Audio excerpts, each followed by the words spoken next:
Olá, boa noite. Deixa eu ver aqui. Acho que agora tá ok. Boa noite, bom dia ou boa tarde, quando você for ver esse estudo. Vou dar aqui continuidade ao estudo que começamos a semana passada, né? À noite também. Foi o estudo de Marcos, no capítulo 14, isso mesmo, nós estávamos estudando sobre os últimos momentos do Senhor Jesus na Terra. E hoje nós vamos estudar o capítulo 15, como eu mencionei para vocês sábado passado. O meu intuito é estar aqui todo sábado à noite, que para mim já é um domingo, né? Fazendo o estudo da Bíblia, para que você compreenda que é o Senhor comunicando conosco através da sua palavra o tempo todo. Tem muitas pessoas que falam comigo e dizem assim, mas Deus não fala comigo, eu não entendo Deus falando comigo. E eu digo, mas a Bíblia é a comunicação de Deus com seus filhos, né? E nós precisamos também, ao meditar na palavra de Deus, querer nos colocar no texto. Isso é muito importante para nós termos uma compreensão melhor do que realmente ocorreu e do que Jesus quer falar para nós, né? Então hoje nós vamos meditar no capítulo 15. Se você hoje não parou nenhum momento para meditar na palavra de Deus, eu espero que você aproveite este momento agora, né? Quem sabe mais tarde, não sei, quem sabe no outro dia, mas aproveite este momento para estudar a palavra de Deus. Então feche os seus olhos, vamos falar com o nosso Senhor para que o Espírito Santo abra os nossos olhos, porque os dias são maus, o egoísmo, a avareza, como o Senhor mesmo predisse, e estar tomando conta do mundo, e isso já está acontecendo. E eu sempre digo aqui para o meu esposo, Deus diz para nós examinarmos o nosso coração, porque enganoso é o coração do homem. Satanás está há mais de 2000 anos estudando a raça humana, irmãos. Não pense que ele é bobo. Nós seremos fisgados pelas nossas fragilidades. Então, se eu descobrir, se eu sei qual é a minha fragilidade, preste bem atenção na sua. Ele vai misturar a verdade com a mentira para dilubriar você, né? Você ou a mim. Então, nós precisamos o que? Andar com a verdade. Precisamos examinar as Escrituras. Eu sempre digo isso, porque nelas tem a vida eterna.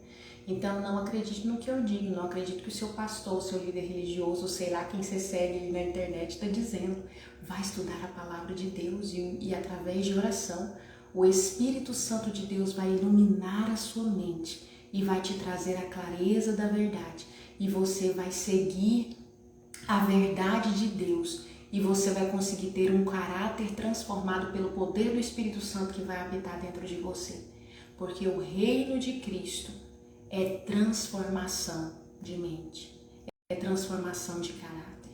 E nós vamos ver aqui mais um pouco o exemplo da vida de Jesus.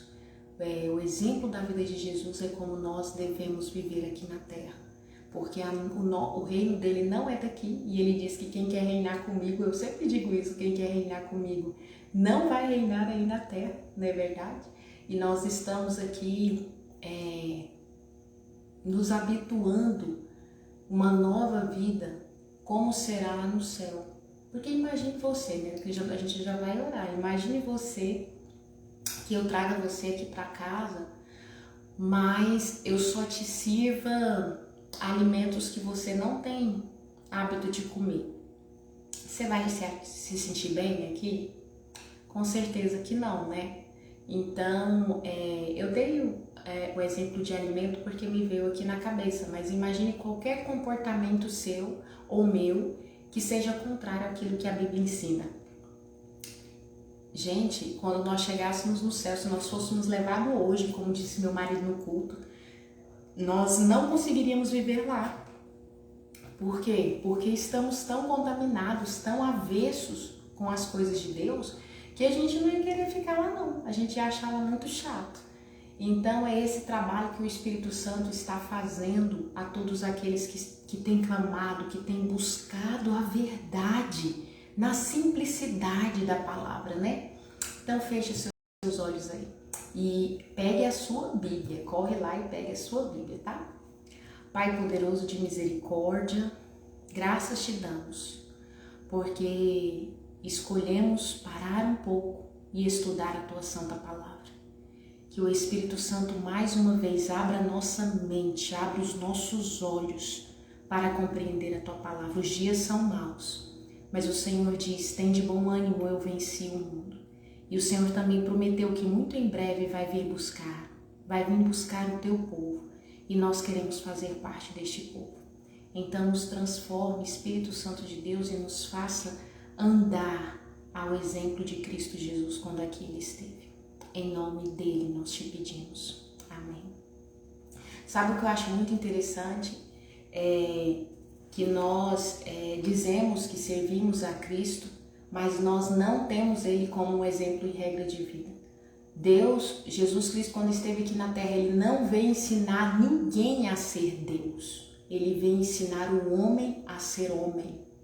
E eu vou repetir isso. Jesus Cristo, quando esteve aqui na terra, não veio ensinar ninguém a ser Deus. Ele veio ensinar o homem a ser homem. Então, se nós queremos ou dizemos que Jesus é o nosso exemplo, estamos seguindo a quem? Veja bem aí. O que os seus pensamentos, o seu comportamento, aquilo que é o desejo do seu coração, o que você quer realizar ainda, tem semelhança com a história de Cristo? Com a obra de Cristo na terra? Pense aí. Vamos lá para o capítulo 15, como eu fiz no estudo passado, eu vou fazer somente algumas considerações e eu espero que em nome de Jesus depois você leia todo o capítulo 15. É uma continuidade do capítulo 14 sobre os últimos momentos de Cristo na terra e nós precisamos meditar, porque nós queremos tanta glória aqui na terra e uma glória que nunca foi prometida por Jesus, porque eu volto a repetir, ele veio nos ensinar como é ser homem, né? Então, vamos lá. No capítulo 15, o primeiro tópico que eu destaco com vocês já é no versinho 1, né? Que é muito importante, gente, muito importante. No verso 14, nós destacamos demais isso, porque tem muito disso no verso 14, e no capítulo 14, e no capítulo 15 já começa assim, líderes da igreja que se reuniram para levar Jesus ao governo. Deixa eu dizer uma coisa para vocês. Em Apocalipse isso está mais claro e mais evidente. Isso vai acontecer com o povo de Deus no futuro. Eu não estou fazendo uma pergunta, eu estou afirmando que vai, né? A Bíblia diz que vai. Acontecer o que, Leide? O próprio povo da igreja se levantar contra o povo da igreja, que é o remanescente. O que é o remanescente que a Bíblia fala? É aquele que vai se manter fiel à palavra.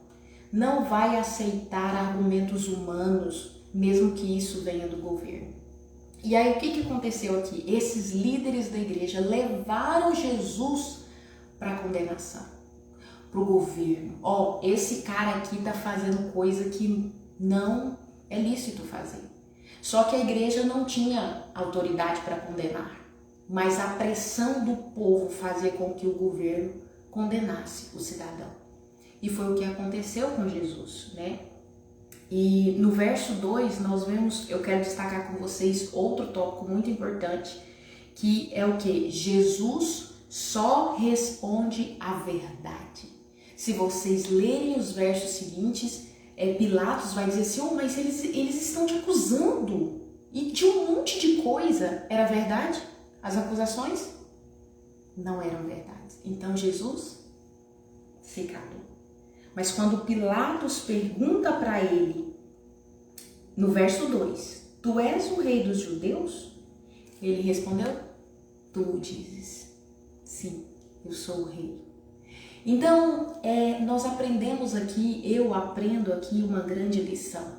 Quando as pessoas estão dizendo algo que não é verdade, por que eu vou discutir? Eu tinha uma grande mania de querer defender a Deus. Eu digo isso porque eu queria entrar em discussão com relação à palavra de Deus. aquilo que a palavra de Deus está dizendo. E eu dizia, mas está escrito. E eu virava o Zetel, mas está escrito, é inadmissível a pessoa fazer isso e que não sei o quê. E até que um dia, em oração, Jesus falou assim, Leide, eu não preciso de defesa. A minha palavra é a verdade. Só que todos têm livre-arbítrio para escolher viver na palavra ou não. E aqui, mais uma vez, Jesus me ensina isso. Jesus só respondeu a verdade. Ele não discutiu coisas que eram mentirosas, coisas que não tinham nada a ver com a palavra, né? E aqui no verso 7 eu quero destacar com vocês também. Ele veio para tomar o meu lugar. Lembra que eu falei para vocês que nós devemos nos colocar no texto? Leide, mas o texto aqui diz, e havia um chamado Barrabás que preso com outros amotinadores tinha um motim acometido uma morte. Foi Barrabás, não foi eu, né? Então vamos nos colocar no texto. Quantas pessoas eu tenho matado com a minha atitude? Eu costumo dizer para as mulheres, às vezes que eu faço culto com elas, eu falo, não enterre ninguém vivo. Jesus Cristo não veio para matar ninguém, ele veio para salvar. E se nós somos cristãos, seguidores de Cristo, porque isso é o significado na íntegra do nome, nós não vamos enterrar ninguém vivo. Nós vamos estender a mão. Assim como Jesus estende a mão para Barrabás, né? Ele veio para tomar o meu lugar.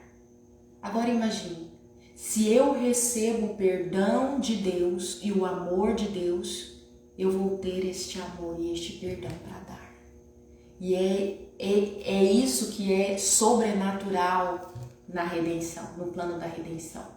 O Senhor Deus nos concede o amor, Ele fala, com amor eterno eu te amei, por isso com benignidade eu te atraí. Se eu amar o outro, a possibilidade de eu atraí-lo para Jesus, não para mim, é maior. Entende? As pessoas vão ser atraídas para Jesus pelo amor, pela bondade que há em Cristo. E se nós ainda não percebemos essa bondade, esse amor em Deus, nós precisamos estudar mais a palavra de Deus, porque somos muito amados. E aqui o Senhor toma o meu e o seu lugar. E no verso 10, né? Entregaram Jesus por inveja. Pensa comigo. Eu tinha dito para vocês no capítulo 14 que no capítulo 15 ia mencionar de forma clara que eles estavam entregando Jesus por inveja. E isso está no verso 10, porque ele bem sabia que por inveja os principais dos sacerdotes o tinham entregado. Quem sabia? Pilatos, né? Ele bem sabia disso. E o que é inveja? Inveja é assim, eu não tenho, mas também nem quero que você tenha. E o que você tem eu quero tirar, né? Então era uma guerra de poder, gente. Não era uma guerra religiosa. Era uma guerra de poder, humanamente falando. Porém, você pode perceber que, eu sempre falo isso pro meu esposo, se a pessoa não entender que a guerra é espiritual e começou no céu, desanda todo o ensinamento bíblico. A guerra não é entre homens, a guerra não é entre religião, a guerra não é entre placa de igreja, a guerra é entre Cristo e Satanás. Nós estamos inseridos nesta guerra e Deus nos dá o livre-arbítrio para escolher quem vai nos dominar. Entende isso? Agora, humanamente falando aqui, essas pessoas, esses líderes religiosos, eles foram tomados por demônios. Isso mesmo. A inveja é uma característica do caráter de Satanás. Nossa, Leide, mas eu tenho inveja, e aí o que eu vou fazer? Devemos orar a Deus, pedir um novo coração a Deus, assim como fez Davi no Salmo 51. Nós temos isso de uma forma muito clara, né? E aqui no verso 11, nós vamos lá. A multidão pediu ladrão. Gente, isso aqui é terrível. Terrível, terrível e terrível. E nós fazemos isso o tempo todo. Veja comigo aqui. Mas os principais dos sacerdotes incitaram a multidão para que fosse solto antes Barrabás E eu li com vocês no verso 7 quem foi Barrabás. Agora, a grande questão é, eles estudavam a Bíblia, esses líderes religiosos, sim ou não? Sim. Eles eram líderes da sinagoga. Eles estavam aguardando o Messias, mas não reconheceram o Messias porque estavam cheios de si. Não havia arrependimento genuíno. Não havia comunhão com Deus de verdade. E agora você imagina. Eu posso realmente cair no engano tendo a Bíblia na mão? Aqui está a prova. Eu posso não reconhecer o caminho, a verdade e a vida que é Jesus tendo a Bíblia na mão? Aqui está a prova. Eu posso não seguir a verdade estando dentro da igreja? Aqui está a prova. E Jesus, diversas vezes, ele nos advertiu, cuidado com o fermento do fariseu, né? E isso seria outro estudo. Então, mais outra questão que eu destaco aqui para vocês no verso 15. O que nós fazemos na pressão, hein? Né? Nós vamos com a multidão só para agradar? A triste e infeliz decisão que Pilatos tomou. Ele perdeu a salvação por essa decisão. E no verso 15 que eu leio aqui com vocês, então Pilatos, querendo satisfazer a multidão, soltou-lhes Barrabás e, açoitando Jesus, o entregou para ser crucificado. Deixa eu dizer uma coisa para você. A gente já tinha mencionado, a muriçoca aqui, a gente já tinha mencionado que ir com a multidão já é, né, algo assim que a gente tem que ficar com a pulguinha atrás da orelha. E outra coisa que nós mencionamos muito no capítulo 14 é o que nós decidimos na pressão. A multidão está decidindo isso. Ai, mas todo mundo está fazendo isso. Mas porque todo mundo está fazendo é certo. Mas porque a multidão concorda é correto ser feito. Então aqui nesse verso nós vemos a infeliz decisão de Pilatos, que lhe custou a vida eterna. Porque ele simplesmente disse o quê? Eu não quero desagradar a multidão. E aí, o que nós temos feito para não desagradar a multidão? Transgredimos a lei de Deus, transgredimos princípios de Deus para não desagradar. Não, coitado do fulano, coitado do ciclano. Percebam-se que na Bíblia encontra-se diversas histórias que elas chegam no cume da decisão. O que é isso? Elas se decidem de que lado vão estar em uma única situação. E aqui não foi diferente. Pilatos, neste momento, decidiu de que lado ele estaria no grande conflito. E eu repito de novo, se nós não entendermos o grande conflito que começou no céu, que a guerra entre Cristo e Satanás, e nós estamos no meio com livre-arbítrio e poder de Deus disponível para escolhermos o lado certo, nós não vamos compreender porque tomamos essas decisões e porque muitas pessoas vão tomar essas decisões. E nós não podemos interferir na decisão de ninguém. Livre-arbítrio, um dom dado por Deus aos seus filhos. E aqui Pilatos, infelizmente, ele vai com a multidão, ele quer agradar a multidão, né? E do verso 16 ao 20, esse você precisa ler em contrição aí na sua casa, em nome de Jesus. O que eu vejo pessoas se vitimizando demais por conta das mazelas do pecado no mundo. Irmãos, vamos ler mais a Bíblia. A maior doença que existe, se é que eu posso dizer assim, é o pecado. E Jesus já deu solução para ele, que foi a morte de Cristo. Que é o que temos estudado, a proposta é o capítulo 14, 15 e 16 de Marcos. E aqui nós vemos aqui verdadeira humilhação, verdadeira dor, verdadeira solidão. Entende? E nós nos deparamos com as situações da vida que muitas vezes são causadas por nós mesmos, né? Porque o Senhor Jesus já disse assim, olha, você é atraído pelaquilo que o seu coração cobiça. Isso te atrai e te seduz. Por isso que eu disse no começo do estudo. Nós devemos examinar o nosso coração, porque o diabo vai misturar uma verdade com uma mentira para poder trazer-nos para o lado dele, entende? Ele é muito inteligente, mas Deus é mais poderoso, por isso nós precisamos estar estudando a palavra de Deus.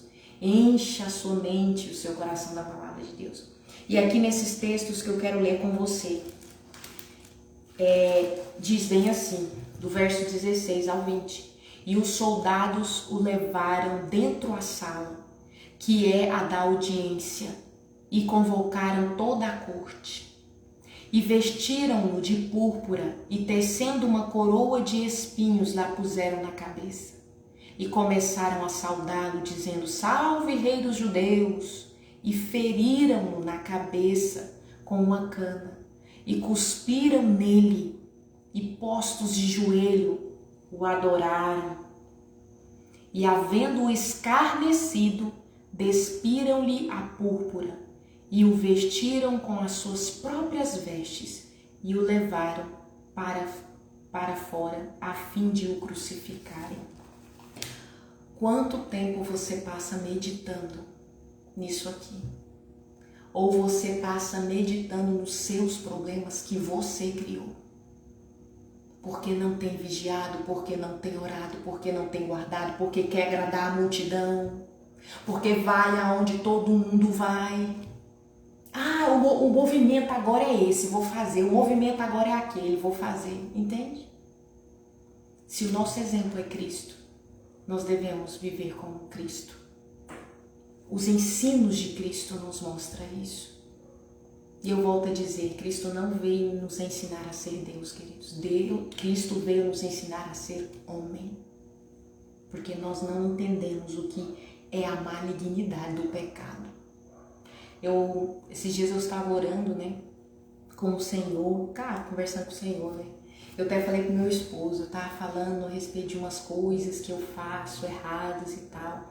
E o Senhor falou assim, Leide, Satanás não cria nada para o seu bem. Ele não cria um alimento para te dar vida. Nada, ele não cria nada para te fazer o bem. Tudo que ele tentar formular é para matar, roubar e destruir. Essa é a índole dele, é o caráter dele. Ele já escolheu, entende? Agora, tudo que Deus faz e que Deus pede é para dar vida. Que lado temos escolhido? Que lado temos escolhido? Vamos para o verso 24. No verso 24, eu destaco com vocês, eu volto a dizer, tantas considerações que tem nos capítulos, Estou compartilhando com vocês as considerações que me saltam aos olhos, ok? No verso 24, onde está o seu coração? Esses homens tinham a Bíblia, como a gente já destacou, mas não enxergaram a verdade personificada em Cristo. Eles almejavam mais bens materiais. Nesse verso você pode ver que eles, diante de 3 pessoas crucificadas, agonizando a morte, eles estavam ali discutindo, sorteando quem ficaria com as vestes de Jesus. Por quê? Porque as vestes de Jesus, em Isaías, diz que era uma túnica sem costura. Então era uma túnica cara, valorosa, ok? Então essas pessoas, elas estavam com o coração aonde?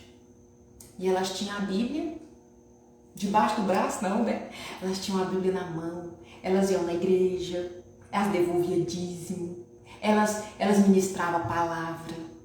Isso não é uma advertência para nós. Mas diante da personificação viva de Cristo, eles não perceberam que Cristo era o Cristo. Porque o coração estava cheio do mundo.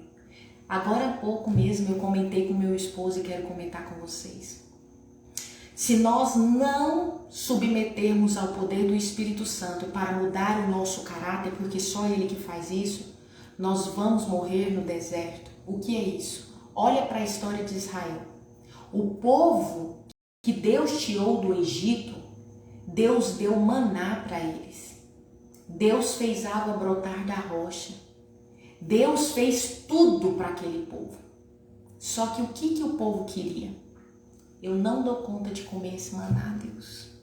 Esse maná é sem graça, parece que eu quero os bodes que eu comia lá no Egito. Sei lá tinha umas festas, lá parece que era mais legal. Você entende por que Jesus não vai levar para o céu aquelas pessoas que não querem ir e que não se adaptarem desde já para ir para lá? As pessoas não vão querer estar lá. Eu dei o exemplo aqui de te trazer para minha casa, você me levar para a sua e tal. Foi o que aconteceu e está tudo na Bíblia, gente. O povo tinha o que no coração? Essa passagem aqui nos fala também o que está no nosso coração. Aquele povo estava com o Egito dentro do coração. Então não adiantava maná, não adiantava água brotar da rocha, não adiantava ver o sol e o sol não queimar eles, não adiantava. O que está dentro do nosso coração? Esse povo aqui também não era diferente. O que tinha dentro do coração deles? A avareza. Quer dinheiro, quer dinheiro, quer dinheiro, quer reinar aqui, quer reinar aqui. E aí quando eles se depararam com Cristo, não, pobre, essa aparência aí não atrai ninguém? Não, quer isso não. Eu acho que ele está disfarçado para pegar o poder. Porque era uma guerra de poder, né, naquela época, porque o povo levava as ofertas e tal. Imagine se Jesus não fosse Jesus, fosse um homem enganador e sobressaísse a eles, as ofertas iriam todas para ele. Mas não era o caso. E aqui a gente vê mais uma vez onde está o nosso coração, o que tem dentro do nosso coração. E é isso, queridos, que nós temos que nos alertar. Satanás vai nos fisgar se não vigiarmos por aquilo que está dentro do nosso coração. Aquilo que eu desejo é aquilo que ele vai misturar a mentira com um pouquinho de verdade para me puxar para o lado dele. Por isso que o estudo da Bíblia diário é de suma importância. A oração, o momento a sós com Cristo, abrir seu coração para Deus e dizer realmente quem você é. Senhor, eu estou tendo inveja. Senhor, eu não consigo perdoar. Senhor, eu só quero comer porqueira. Senhor, eu não quero cuidar do templo. Senhor, eu tenho um excesso de vaidade. Eu quero chamar a atenção de todo mundo. Não sei. É necessário confessarmos a Deus. E vamos lá para o verso 28, quase finalizando aqui com vocês já, né? Comprova que essas escrituras não falham. O verso 28 diz assim, ó. E cumprindo-se a escritura que diz, e com os malfeitores foi contado. Quero destacar com vocês. Aqui é mencionado algo do Velho Testamento. Algo que foi proferido, ó, anos antes. As escrituras, elas são fiéis e dignas de aceitação ou não? Se cumpriu aqui. Você acha mesmo que o que está escrito em Apocalipse, juntamente com Daniel, não vai se cumprir do jeito que está lá? Você acha? A palavra de Deus não falha. Ela é eterna. E hoje mesmo nós estávamos na igreja, meu esposo pregou sobre isso. Nós achamos que somos eternos e que a palavra de Deus é um sopro. Mas a Bíblia diz que nós somos um sopro. E a palavra de Deus é eterna. Isso mesmo. E no verso 29 a 31 é terrível. Porque é um povo sem compaixão, diante de uma carnificina, nós não temos ideia de como era a crucifixão. Já parou para ler um pouquinho como era? Além de você saber que eles estavam nus, além de você saber que eles eram torturados antes de estar ali, aqui está descrita a tortura de Cristo, mas tinha mais duas pessoas lá também. Você já imaginou o cheiro do sangue descendo ali? Você já imaginou as pessoas? Jesus não estava gritando, mas você acha que os dois ladrões não estavam gritando? De dor, não sei nem se tinha força para gritar de dor, mas era uma carnificina. Mas e o que o povo estava fazendo? O povo que estava ali, que crucificou eles. Será que nós temos noção dessa maldade? Aqui diz, ó, e cumprindo-se a escritura que diz, e com malfeitores foi contado, e os que passavam blasfemavam dele, meneando as suas cabeças, dizendo, ah, tu que derrubas o templo e em 3 dias o edificas, salva-te a ti mesmo e desce da cruz. Imagine, mesmo que você tivesse lá nessa cena e não acreditasse que Cristo era o Cristo, você veria uma pessoa pendurada na cruz e dizia, ah, desce você da agora, a pessoa agonizando de morte. Sabe, agora nós aqui hoje, lendo isso aqui, pode dizer, nossa, que horror, que povo mau, eu não tinha coragem, não tinha coragem. Você tem noção da malignidade do pecado? Você tem noção do que Lúcifer pode fazer através de você quando ele domina a sua mente, um pedacinho que seja? Ai, não, é porque esse pedaço aqui está convertido na Bíblia e esse pedaço aqui está convertido a demônios. Uma casa dividida não subsiste. Jesus já disse isso. Se eu alimentar o espírito e alimentar a carne, queridos, vai gerar confusão, luz e trevas não ficam junto, vai gerar divisão. Quantas pessoas eu vejo confusas com relação ao que a Bíblia fala. Isso mesmo. Porque tem alimentado os dois lados. Eu estava na igreja final de semana e o irmão lá pregando, ele até falou, não, foi esse final de semana, hoje inclusive, o irmão falou, né? Quando nós temos a natureza carnal, né? Tem uma onça ali, né? Aí quando nós nos batizamos, entra outra onça, né? Mas qual que vai vencer? Qual nós alimentarmos mais? Mas a minha mente, assim, ela imagina muito. Eu fiquei imaginando duas onças. E qual que eu vou dar alimento? Qual que eu vou deixar definhar?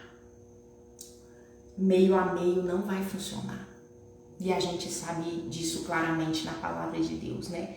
Temos noção da malignidade do pecado? Será que nós temos tido noção do que é matar, roubar e destruir? Será que temos tido essa noção? E aqui no verso 32, ver para crer, mas e o que está escrito a respeito das coisas não basta? Eles disseram o quê? No verso 32, o Cristo, o Rei de Israel, desça agora da cruz para que vejamos e creiamos. Quantas pessoas estão pedindo sinal para Deus para crer? Irmãos, deixa eu te dizer uma coisa. O sinal já foi dado. Quantas palavras tem aqui? Acabei de ler com vocês um versículo que foi proferido há anos antes de Cristo vir à Terra e se cumpriu. A palavra de Deus é fiel e verdadeira. Será que tudo que está escrito, ainda assim você não crê? Você vai esperar acontecer para crer? Você vai esperar o céu se abrir e Jesus Cristo está voltando para você crer? Deixa eu te dizer uma coisa, não vai dar tempo. Nós temos que nos preparar agora. E o Senhor Jesus já nos avisou assim. Ele diz que vem como ladrão e ele tem que achar os seus vigiando, não é verdade? Então, fique aí outra dica para você que nem está aqui nesse capítulo, né? Vamos lá para o verso 34, reta final aqui. Preste bem atenção. Nós reclamamos, volto a dizer, nós reclamamos demais daquilo que passamos na terra, irmãos. Eu sou uma pessoa que eu fico apavorada de gente que reclama. Porque eu já me remeto ao povo de Israel, o povo que reclama demais e reclamou tanto que gerou incredulidade. Reclamação gera incredulidade. Não sou eu que estou falando, é a Bíblia que fala. E a Bíblia tem histórias para você confirmar que isso que eu estou te falando é verdade. Quer falar sobre sofrimento e agonia? Leia aí o verso 34, né? No verso que a gente vê aqui, minha página virou, no versinho 25, fala que Jesus Cristo foi crucificado na terceira hora. E no verso 34, no verso 34, diz que já era a hora nona. Quando ele fala que está sozinho. Ali houve Você sabe que o pecado faz separação entre nós e Deus, por isso que nós não conseguimos ouvir a voz de Deus, né? Senão nós, seríamos destruídos. Somos pecadores demais, irmãos. Então, quando o pecado de toda a humanidade cai sobre Jesus, o que aconteceu com Jesus e o Pai? Houve uma separação. Leite, como você explica isso? Não se explica, minha filha, se crê, porque a Bíblia está dizendo Por isso que ele disse o que? Eloi, Eloi, já lama sabachthani, que traduzido é Deus meu, por que me desamparastes? Nu espancado, injustiçado, humilhado, sozinho. E aí? O que você acha disso? Vai parar de reclamar da dor? Vai acreditar nesse Cristo que passou por tudo isso por você? Ele está te dizendo assim, ó. Tem um versículo que eu amo, que diz assim, ó. Aquele que está em mim nunca morre. Jesus Cristo disse isso. Tem um versículo que diz, quer morramos, quer vivamos, somos do Senhor. Tem um versículo que diz assim, ó, se a sua expectativa se limita só a este mundo, você é o mais miserável de todos os homens. Você quer viver bem aqui, nesse inferno? Jesus Cristo nos prometeu uma nova terra. Não foi isso na Bíblia? Apocalipse diz isso. E Jesus também diz isso. Eu vou preparar-vos lugar. Queridos, Jesus não passou por isso para te dar uma vida de iguarias nessa terra de pecado. Isso não está na Bíblia. O Senhor disse, eu vou preparar um novo lar, um novo céu, uma nova terra. Eu vou purificar este lugar, mas antes você vai reinar comigo por 1000 anos. E aí é outro estudo, né? Então vamos lá. No versículo 38.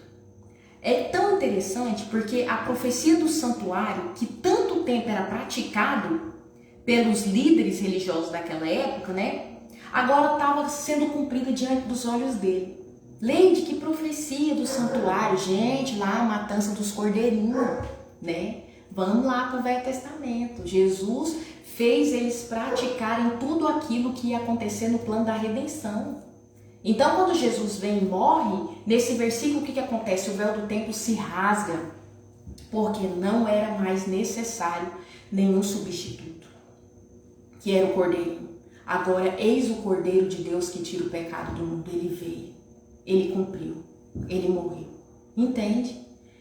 E aqui no verso 40 e 41, os discípulos acompanhavam de longe. O verso é bem claro, né? Eles estavam com medo da morte. Deixa eu dizer uma coisa para você novamente. Tempos de pressão vão vir. Se nós acompanharmos Jesus de longe desde agora, no tempo de pressão, onde vamos estar? Onde vamos estar? Ou declaramos e vivemos que somos dele e pregamos a verdade límpida dele, ou onde vamos estar neste tempo de pressão? Porque ainda não estamos pressionados a não viver aquilo que queremos viver, que é a verdade de Deus, né?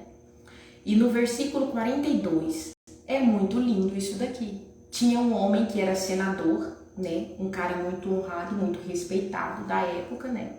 E ele também aguardava o reino de Deus. Então, assim, queridos, tem gente que serve a Deus em todo lugar.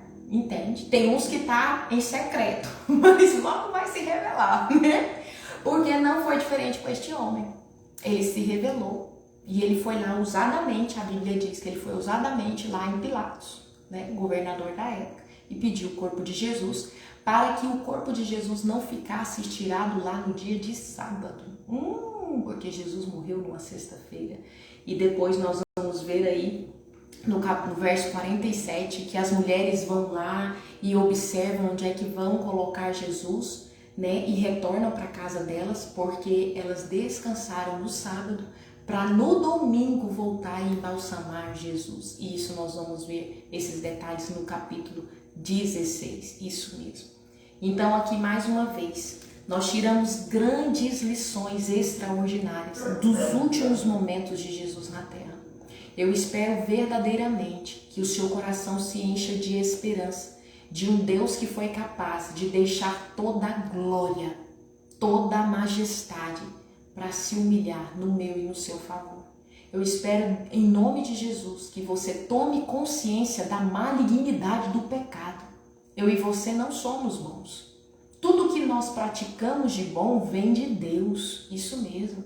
Mas para que o Espírito Santo permaneça em nós, é preciso que nós tenhamos uma vida de comunhão diária e súplica. Súplica, irmão, súplica, para Deus nos dar um novo coração. porque nós automaticamente, espontaneamente não queremos obedecer a Deus. Mas lembre-se sempre, Satanás veio para matar, roubar e destruir. Ele não faz nada com a intenção de te salvar. Ele não faz nada com a intenção de te levar para a verdade. Tudo que tem misturado é dele. Então cuidado para que lado que você está pendendo. Que onça que você está alimentando dentro de você, né? Eu espero que em nome de Jesus você cresça um pouco mais com esses estudos e que, se Deus permitir, no próximo final de semana estarei aqui com o capítulo 16 de Marcos, né? Que vamos tratar aí da ressurreição de Jesus, que é algo extraordinário. Então feche os seus olhos, vamos agradecer a Deus por este momento e que aproveitar a liberdade que ainda temos de pregar o Evangelho dessa forma, né?